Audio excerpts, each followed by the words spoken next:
Hello, welcome to Psychology of Aging. I'm your instructor, Eloise Thomas. Let me tell you a little about the course and about myself. I began teaching at OTC in 2003 as an adjunct, and I've been full-time since 2008. I currently teach Intro to Psychology, Psychology of Personal Adjustment, and this course, Psychology of Aging. I've also taught lifespan development in the past. Like many students at OTC, I returned to college at age 40 to finish my associate's degree, actually at a community college much like OTC. I then moved to Springfield to earn my bachelor's and my master's, and I'm currently working on my PhD. So I understand education from the student as well as from the teacher perspective. Also, the doctorate I'm working on is an entirely online program, which has helped me understand life through the eyes of online students. I do get the anxiety of wondering if your teacher is reading your emails or how long you have to wait for your assignment to be graded. I generally respond to emails within a few hours, maybe a bit longer on the weekends. However, if you ever do not get a response within 24 hours, please feel free to email me in case I missed it. I won't be offended, or I'm not going to feel like you're nagging. As far as grading, I almost always get things graded within 2 days of the due date. However, if a week has gone by and I've not graded something, please let me know. Online students also wonder sometimes whether their teacher is upset with their questions. In a seated class, I would expect you to come with your questions and I would spend time answering them. So the same applies in an online class. Many students apologize to me for bothering me when they email me. There's absolutely no need to do that. I'm your instructor and I'm happy to answer your questions. I'm happy to hear from you and respond. Now, about the course, we do hit the ground running, so I recommend you explore the course on Canvas as soon as possible. When you go to the modules, the first thing you'll see is the Canvas navigation instructions. Click on Canvas Basics, and you'll see links for many of the Canvas features.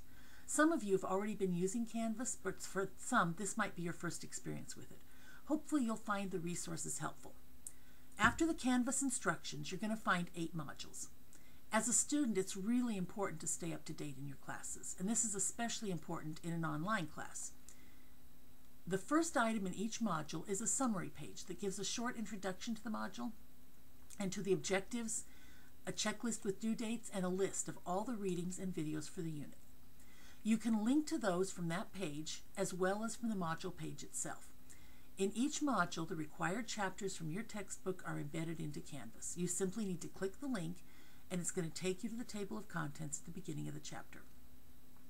Each module is going to be 2 weeks long. Quizzes, as well as your first discussion post, will generally be due on Wednesdays. Then by Friday of each week, you need to respond to 2 students in the discussion board, and then any exams and other assignments are going to be due Saturday. If you click on your monthly calendar in Canvas, you're going to see all the due dates for all the work in this course. Now, some students like to work ahead, and that's absolutely fine in this class. Everything for the entire semester is open right now. However, I strongly suggest going through the modules in order because the information builds on itself. You likely will do better if you do not jump around from one module to another. The only exception to working ahead is discussion boards. You can post your own original response to any of my questions as early as you like. However, I prefer that you wait until Wednesday of the week the discussion is due in order to post your replies to other students. Therefore, if you post them earlier than that, 1 point will be deducted for each early response. I do that because if students post them early, the same students, who are the early ones, tend to discuss among themselves and do not read posts from others in the class. However, and this is important, if you know you're going to be unavailable Wednesday through Friday to post, please do them early. Losing 1 point isn't that big of a deal. It's much better than not earning any. The same applies to posting your original response. It's due on Wednesday. However, if you don't get it done, go ahead and still post it on Thursday or Friday. You're simply going to lose a point for posting it late, but that's much better than not getting any points.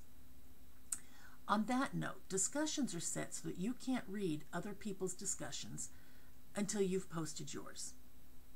My discussion questions are about your personal perspective. I'm looking for how you feel about it, what you think of it.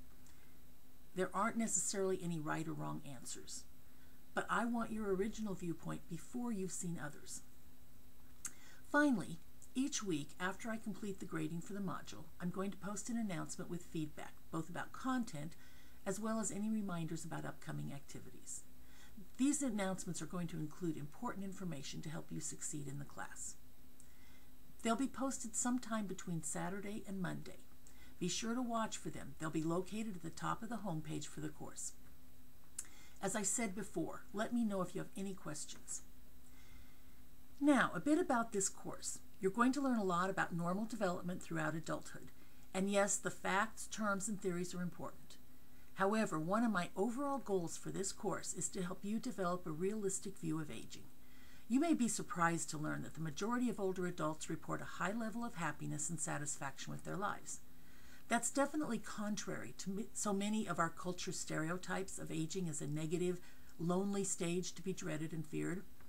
I hope that by the end of the semester, your stereotypes are challenged and that you see older adults as the unique individuals they are.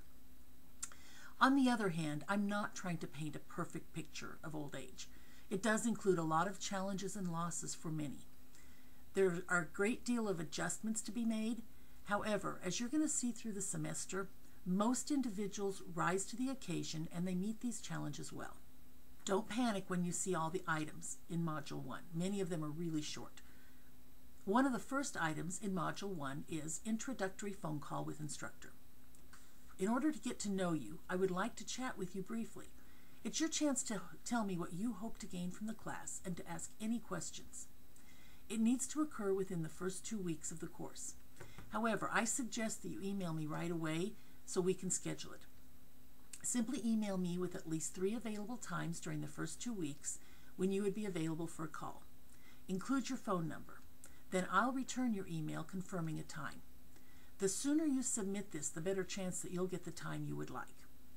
This is worth 10 points, and after we have the phone conversation, I'll record them. One very important but relatively short activity in Module 1 includes signing 2 agreements. First, after reading the syllabus, you'll sign the syllabus agreement. By signing it, you simply need to type your name in the link. Next, you're going to read the OTC Academic Integrity Policy and view a short video on plagiarism. Then you'll be required to sign an academic honesty agreement, simply stating you understand that material and agree to abide by it. These 2 agreements have to be signed before you can begin to earn points in the course. In fact, Modules 2 through 8 aren't going to open until you have those completed. As soon as you have signed both of those, then the rest of the course will open up for you. Module 1 will include Chapters 1 and 2 of the textbook. The first chapter deals with the major theories and perspectives about adult development and aging, as well as a review of how research is conducted in psychology, focusing specifically on research of adult development.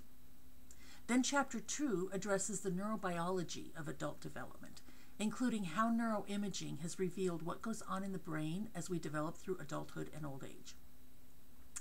They are an important foundation for the rest of the semester, so understanding these 2 chapters is going to help you with all of the other material. The rest of it will make more sense if you understand these first 2 chapters. There's a lot of content in them, but they are very, very foundational for the course. Let me ask you a question. How many of you want to get old? If your response is no, let me ask you another question. If you don't get old, what's the alternative? Yes, old age is the only alternative to dying young. I know that sounds morbid, but maybe getting old won't sound so bad when you put it in that perspective. My kids gave me a 60th birthday party last year. I had one requirement: no black, no mourning, no jokes about how awful turning 60 is. For me, it was a celebration because I've had friends and family who didn't get the privilege of turning 60. So why would I not want to celebrate it? In the final module of this course, you're going to watch videos of 2 individuals in their 80s talking about how they've aged successfully. One's a really good friend of mine who incidentally is now in her 90s, Jane Morton. At the beginning of the video, she says, "Being young is beautiful, but being old is comfortable." I love that statement. I look forward to getting to know each of you, and I'm excited about spending the next 16 weeks with you learning about the aging process. Goodbye.